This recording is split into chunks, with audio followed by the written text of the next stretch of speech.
Assalamualaikum warahmatullahi wabarakatuh. Selamat pagi mahasiswa sekalian.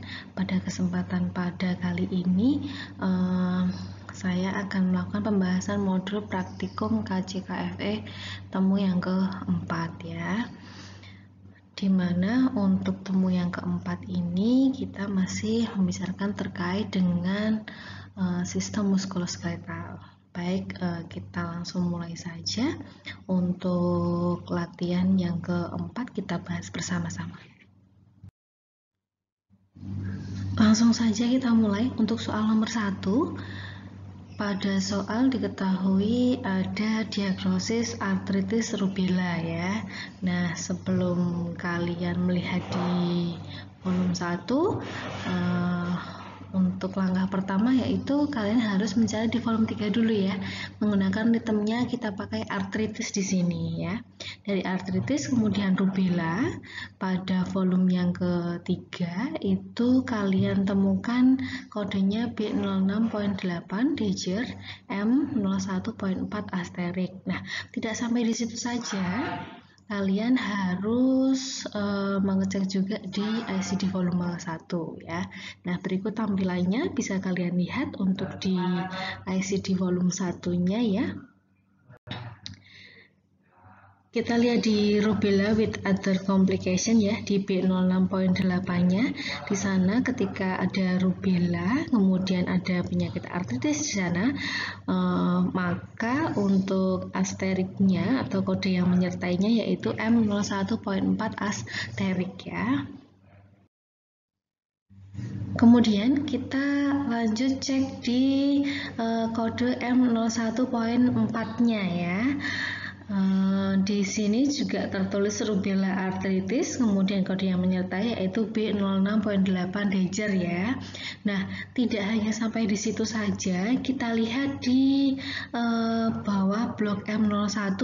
Nah, di bawah blok M01 di sana sudah ada catatannya ya, see side code at the beginning of this capture. Nah, pada minggu lalu sudah saya sampaikan bahwa untuk baik saya maupun Pak Sugeng sudah menyampaikan ya bahwa di kode M ini ada beberapa blok yang menyertakan kode karakter keempatnya ya.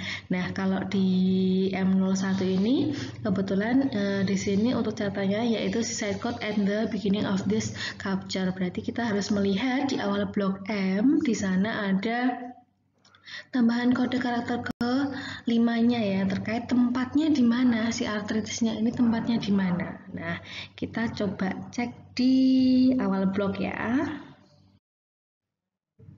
Nah, ini adalah tampilan tambahan kode karakter ke-5 pada awal blok ya. Di sini ada penambahan poin 0 sampai poin 9. 0 multiple site, kemudian 1 shoulder region, dan lain sebagainya sampai poin 9. Nah, di dalam tadi soal kita yang nomor 1 tadi adalah artritis rubella ya. Apakah diketahui di mana tempatnya si artritis rubella itu tadi? Oh, ternyata tidak diketahui tempatnya di mana. Berarti nanti kita ada tambahan kode karakter ke-5 yaitu poin 9 ya. Jadi, pada diagnosis artritis rubella nomor 1, itu kode akhir yang kita dapatkan yaitu B06.8 Dejer M01.49 asterik. Ini adalah kode akhirnya. Maka silahkan dituliskan pada kolom terakhir itu B06.8 Dejer M01.49 asterik. Nah, begitu ya caranya mencari kode pada sistem muskuloskeletal. Oke, kita lanjut di nomor selanjutnya. Untuk soal nomor 2 yaitu gout ibu jari kaki ya, atau gouty of the big toe. Nah, dari volume 3 kita pakai itemnya yaitu gouty ya. Di dalam gouty kita sudah ketemu kodenya di M10.9. Nah, kita langsung cek di volume 1. Kita cek di volume satunya, M10.9, gout unspecified. Nah, ada catatan di sini seaside code at the beginning of this capture, di mana si gout tadi pada soal, yaitu kan di gout ibu jari kaki ya, gout T of the big toe. Berarti kita cek di awal blok M, kita lihat di big two itu di poin berapa untuk tambahan kode karakter kelimanya. Nah, ini dia untuk kode place-nya, tempatnya ya, goatee of the big two. Berarti kalau kita lihat tus ya di sini ya, ada di poin 7, maka kode akhirnya yaitu M10.97. Itu kode akhir dari goatee of the big two. Lanjut untuk soal yang nomor 3, yaitu coxarthrosis pasca trauma bilateral. Nah, dalam kurung di sini sudah ada bilateral post traumatic coxarthrosis. Kita pakai litemnya coxarthrosis ya. Kalau dilihat di volume 3, coxarthrosis, kemudian ada modifiernya di sini post traumatik. Nah, post traumatik itu ada yang unilateral dan bilateral. Maka kita pakai yang bilateral. Kita sesuaikan dengan soalnya ya. Maka kalian mendapatkan kode M16.4 pada volume 3-nya. Kita cek di volume 1-nya sekarang. Nah, ini adalah tampilan volume 1 di kode M16.4, di mana di sini sudah tertuliskan post traumatic coxarthrosis bilateral. Nah, pada blok M16 ini tidak terdapat catatan penambahan kode karakter kelima ya. Berarti kode akhirnya yaitu M16.4 pada soal yang nomor 3. Oke, lanjut untuk yang soal nomor 4, yaitu osteolisis ya. Di sini litemnya volume 3 kita pakai osteolisis. Hati-hati penulisan di dalam soal kemudian di volume 3 itu biasanya ada yang berbeda ya. Biasanya dalam soal itu bahasa Indonesia, kemudian nanti kalau kita mencari di volume 3-nya tidak mungkin akan ketemu kalau dengan bahasa Indonesia. Kita harus mencarinya dengan bahasa Inggris. Contohnya kalau dalam soal ini osteolisis pakai IS ya. Nah, kalau di volume 3 kita biasanya pakai bahasa Inggris yaitu YS, osteolisis ya. Nah, dari litem osteolisis kita ketemu di sini M89.5 ya. Langsung kita harus cek di volume 1-nya. Oke, ini adalah tampilannya M89.5 ya, osteolisis di sini. Nah, hati-hati ada catatannya si side code-nya, di manakah si osteolisis ini tadi ya. Kita cek di awal blok M ya, tempatnya atau penambahan kode karakter kelimanya di mana. Kalau di dalam soal yang nomor 4 tadi adalah osteolisis saja, maka untuk penambahan kode karakter kelimanya yaitu kita tambah kode poin 9 di belakangnya ya. Maka untuk osteolisis pada soal nomor 4 di sini kode akhirnya yaitu M89.59. Kita lanjut untuk soal yang nomor 5. Di sini ada artritis tuberkulosis ya, atau tuberculous arthritis. Nah, kita pakai litemnya pada volume 3 yaitu artritis. Dari artritis kemudian ada modifiernya tuberculous ya, di bawahnya itu kita dapatkan kode A18.0 Deger M01.1 asterik ya. Kita langsung cek di volume 1. Nah, kita lihat di A18 dulu nih. A18 kita lihat A18.0 itu tuberculosis ya, tuberculosis of bone and joint. Nah, kita lihat tuberkulosisnya yang artritis. Oh, berarti kalau di dalam keterangan sini ada kode asteriknya yaitu M01.1 asterik ya. Oke, kita langsung cek di kode M-nya. Ini untuk kode M01.1 asteriknya ya. Di sini sudah ada tuberculous arthritis, maka yang menjadi kode Dejgernya yaitu A18.0 Dejger. Nah, di M01 ini sudah ada catatan sendiri ya. She had code at the beginning of this capture ya. Nah, kalau di sini hanya ada soalnya arthritis tuberculosis, tidak ada tempatnya di mana. Maka untuk penambahan kode karakter kelimanya kita pakai poin 9 ya. Maka kode akhirnya yaitu A18.0 Dejger M01.19 asterik untuk artritis tuberkulosisnya. Saya lanjut untuk soal nomor 4. Di sini ada osteoarthrosis erosiva. Erosive osteoarthrosis. Nah, kita lihat di volume 3-nya kita menggunakan litemnya osteoarthrosis. Kemudian di bawahnya ada modifiernya erosif ya. Ketemu kodenya pada volume 3 yaitu M15.4. Langsung kita cek di volume 1-nya. Nah, ini adalah tampilan pada kode M15.4 ya yang kita dapatkan tadi di volume 3 terkait dengan osteoarthrosis erosiva. Kalau kita lihat M15.4 ya betul di sana erosive osteoarthrosis. Nah, di dalam kode M15 ini ya tidak ada keterangannya bahwa kita harus melihat di awal blok terkait dengan penambahan kode karakter ya. Maka di sini untuk kode akhirnya yaitu M15.4 ya untuk osteoarthrosis erosiva.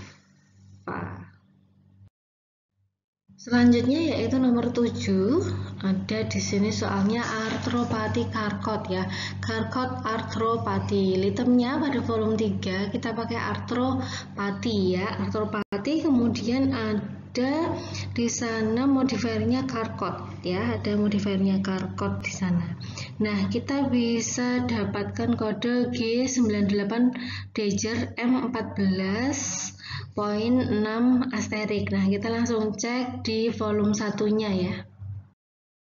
Nah, pada volume 1 yang kita cek yaitu di M14.6 ya terkait dengan neuropatik arthropati. Nah, di sini sudah ada kalau dia pakai Charcot ya atau tabetic arthropati ya, Charcot atau tabetic arthropati itu ada kode Dejgernya yaitu A52.1 Dejger ya. Untuk Charcotnya itu berarti A52.1 Dejger ya. Coba kita cek dulu. Nah, setelah kita lihat di A52.1 ya terkait dengan simptomatik neurosipilis ya. Nah, di sini sudah ada Charcot arthropati itu berarti A52.1 Dejger M14.6 asterik. Ini untuk kode akhirnya dari arthropati Charcotnya. Selanjutnya untuk nomor 8 terkait dengan bursitis bahu ya atau bursitis of shoulder. Kita lihat litemnya di sini bursitis, kemudian ada modifiernya shoulder, ketemu kodenya M75.5 pada volume 3-nya. Kita langsung cek di volume 1 terkait dengan M75.5. Nah, kalau kita lihat nih di M75.5 itu adalah bursitis of shoulder ya. Di bawah blok M75 tidak ada keterangan side code, maka kode akhir dari bursitis of shoulder itu adalah M75.5.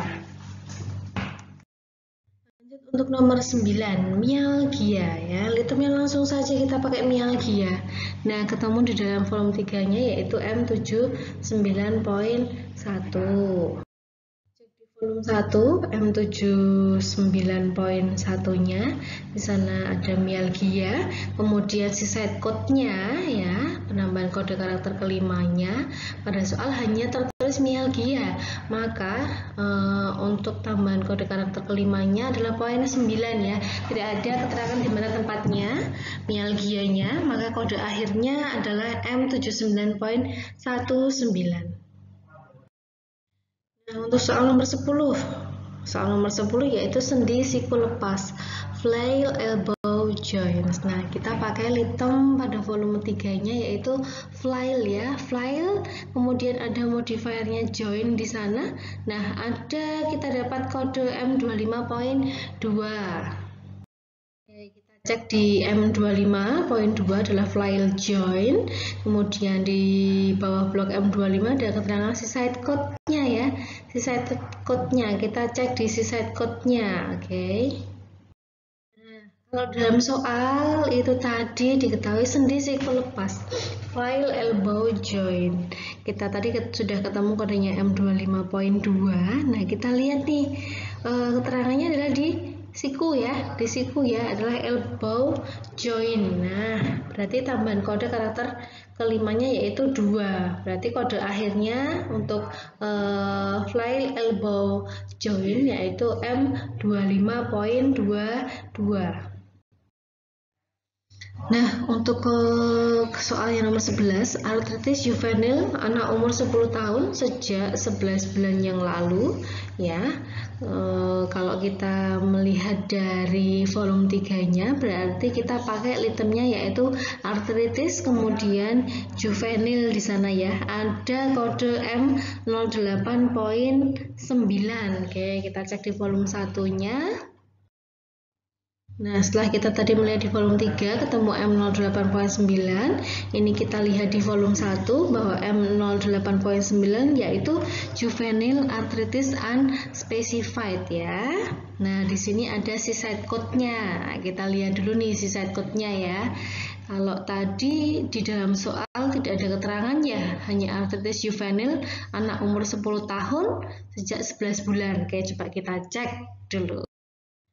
Berarti untuk tambahan kode karakter kelimanya karena tidak diketahui di mana tempatnya artritisnya, maka kode akhirnya pada artritis juvenil adalah M08.99 ya. Lanjut untuk pembahasan nomor 12, osteoporosis tulang belakang. Nah, kita lihat nih di litemnya yaitu osteoporosis ya. Osteoporosis kemudian ada postmenopausal di sana. Nah, postmenopausal kita dapatkan kode M81.0 di sana ya. Kita cek di volume 1-nya dulu. Oke, dari M81.0 ya, di sana ada postmenopausal osteoporosis. Si side code-nya kita harus melihat di awal bloknya ya. Tadi itu soalnya yaitu osteoporosis tulang belakang ya. Oke, kita coba cek tempatnya tulang belakang itu di mana tambahan kode karakter ke-5-nya. Ini adalah poin penambahan kode karakter ke-5-nya. Kalau tadi kita lihat di dalam soal itu adalah postmenopausal osteoporosis of the spine ya, spine di tulang belakang ya. Oke, kalau kita lihat di tulang belakang kita bisa pakai yang poinnya 8 other ya. Di situ ada vertebral column. Vertebral column adalah tulang belakang ya. Jadi kode akhirnya osteoporosis tulang belakang itu adalah M81.08. Lanjut untuk soal nomor 13 yaitu abses selaput tendon siku pada kultur tumbuh Staphylococcus aureus. Wah, ya coba kita lihat nih. Dalam litemnya yang kita pakai di volume 3 kita pakainya abses ya. Abses kemudian ada tendon. Nah, tendon di sana sudah ketemu, kodenya pada volume 3 adalah M65.0 ya. Oke, lanjut kita cek dulu di volume satunya, nanti ada catatan apa di sana ya. Oke, ini adalah tampilan M65.0 pada volume 1 ya. Di sini sudah ada keterangannya abscess of tendon sheath. Nah, di bawah blok ya, di bawah blok M65 ini ada si side code-nya ya. Si side code-nya di mana letaknya si abses tendon tadi gitu kan. Nah, nanti kita cek dulu untuk kode karakter kelimanya. Kemudian kita lihat nih di bawah M65.0 ini juga ada keterangannya use additional code B95 sampai B96 ya. Ini untuk mengidentifikasi bakterinya. Oh, tadi ada di dalam soal adalah Staphylococcus. Nah, nanti kita bisa cek ya di B95 sampai B98 mana untuk kode yang paling tepat untuk Staphylococcus aureus. Nah, kita lihat dulu sekarang untuk penambahan kode karakter kelimanya dari si abses tendon tadi yang letaknya di siku ya. Coba kita lihat dulu. Nah, untuk letaknya si abses tendon tadi yaitu di siku ya, siku atau elbow joint. Berarti kalau tadi kita sudah ketemunya kode M65.0, maka ada tambahan kode poin 2 di belakang 0 ya. Jadi kodenya M65.02. Nah, sekarang kita lanjut cek untuk catatan untuk kode bakterinya ya. Tadi di B95 sampai B96. Kita lihat untuk kode dari bakterinya ya di B95 sampai B96 di dalam soal tadi yaitu tumbuh Staphylococcus aureus. Nah, kita bisa lihat nih dari deretan B95 sampai B96 mana tuh yang tulisannya Staphylococcus aureus. Nah, ternyata si Staphylococcus aureus tadi ada di B95.6. Oke. Berarti untuk diagnosis abses selaput tendon siku pada kultur tumbuh Staphylococcus aureus, maka kode akhirnya ada 2 kode ya. Yaitu yang pertama M6502 untuk abses selaput tendon sikunya, kemudian ada B95.6-nya untuk bakteri Staphylococcus aureusnya. Ini dikode sendiri ya. Lanjut untuk yang nomor 14, involusi osteoporotik fraktur vertebra T8 sampai T9 remuk. Nah, kita bisa lihat nih dari volume 3 litemnya kita pakai osteoporosis. Osteoporosis di sini kita pakai yang with pathological fracture ya. Di sini sudah ada keterangannya fraktur vertebra gitu kan di dalam soal. Nah, maka kita pakai modifiernya yang with pathological fracture ya. Dapat kodenya M80.9.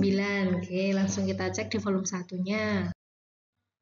Nah, di volume satunya terkait dengan M80.9 itu unspecified osteoporosis with pathological fracture ya. Di sini si side code ya, si side code-nya kalau kita tadi lihat di dalam soal itu ada fraktur vertebra. Oke. Jadi ada poin berapakah di belakang 9 ini? Coba kita tengok dulu ya. Oke, di sini untuk vertebra itu dia letaknya ada di poin 8 ya. Nah, di other ini ada head, neck, ribs, skull, trunk, kemudian ada vertebral column. Maka kode akhir yang kita dapatkan yaitu M80.98 untuk involusi osteoporotik fraktur vertebra. Selanjutnya yaitu nomor 15 ya, hernia discus invertebra. Nah, kita lihat di volume 3 adalah ritmenya pakai hernia ya. Kita pertamanya pakai hernia, kemudian intervertebra. Nah, kalau kita lihat di volume 3 di sini kita diminta untuk si displacement ya, si displacement kemudian intervertebra. Oke, kita cek di displacement ya. Oke, yang kita temukan tadi pertama adalah dari litemnya hernia ke intervertebral, kemudian si also-nya diminta melihat ke displacement intervertebra. Nah, di displacement intervertebra ini kita ketemu kodenya yaitu M51.2. Kita bisa cek di volume 1. Untuk kode M51.2 ini ada other specific intervertebral displacement ya. Di bawah M51 tidak ada keterangan penambahan kode karakter kelima, maka untuk kode akhirnya dari hernia diskus intervertebra adalah M51.2. Lanjut untuk nomor 16, sinovitis lutut kanan ya. Kita pakai litemnya adalah sinovitis. Kemudian ada nggak tuh kira-kira modifiernya yang menyatakan lutut kanan? Oh, tidak ada ya. Berarti kita pakai kodenya M65.9 dulu nih. Kemudian kita cek di volume 1 dan penambahan kode karakter kelimanya ya.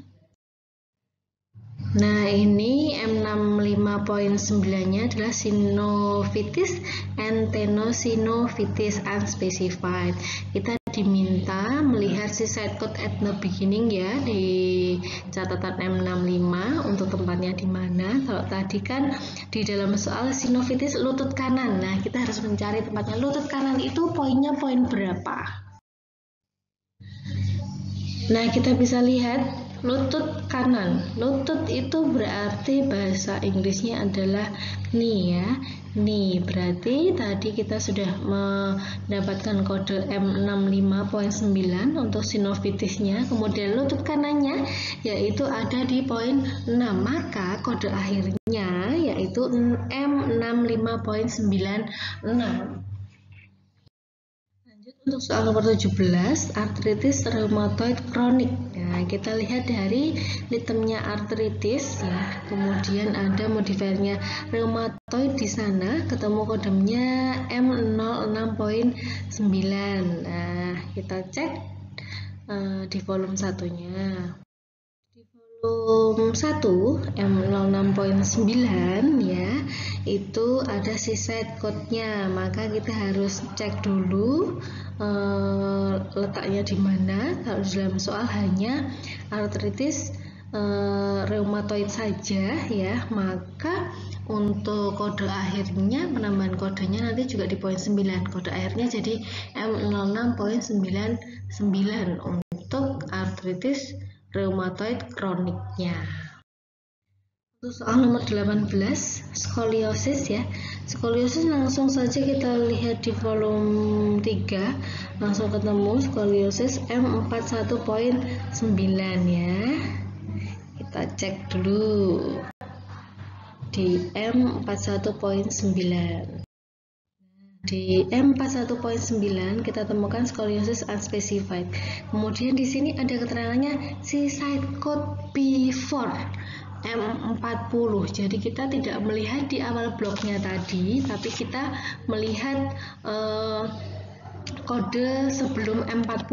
Ada tambahan kode karakter ke-5-nya, kita lihatnya dari sebelum M40. Yuk coba kita tengok. Oke, baik, ini adalah tampilan kode sebelum M40 ya. Kalau tadi di dalam soal hanya skoliosis saja, maka untuk poinnya yang kita pakai adalah penambahannya adalah poin 9 ya. Jadi kode akhirnya dari skoliosis itu tadi soal nomor 18 adalah M41.99. Soal nomor 19, hammer tuh jari kaki kiri kedua dan ketiga ya. Berarti kita pakai litemnya hammer tool ya. Hammer tool di sini kita temukan kode M20.4. Kita cek di volume 1 ya. Di sini karena ada jari kaki kiri kedua dan ketiga, apakah nanti ada tambahan kode seperti apa, kita cek di volume 1. Ini untuk kode M20.4 ya. M20.4 di sini ada other hammer tool ya. Tidak ada keterangan pada M20 bahwa si side code, maka kode akhirnya yang kita dapatkan dari hammer tool itu adalah M20.4. Untuk nomor 20 ya, di sini ada haluk valgus kanan. Nah, kita pakai litemnya halux. Ya, dari halux itu kita lihat modifiernya yaitu valgus. Ketemu kodenya pada volume 3 yaitu M20.1. Nah, kita cek di volume 1 untuk M20.1. Oke, ini untuk tampilan M20.1 pada volume satunya ya, M20.1 haluk valgus.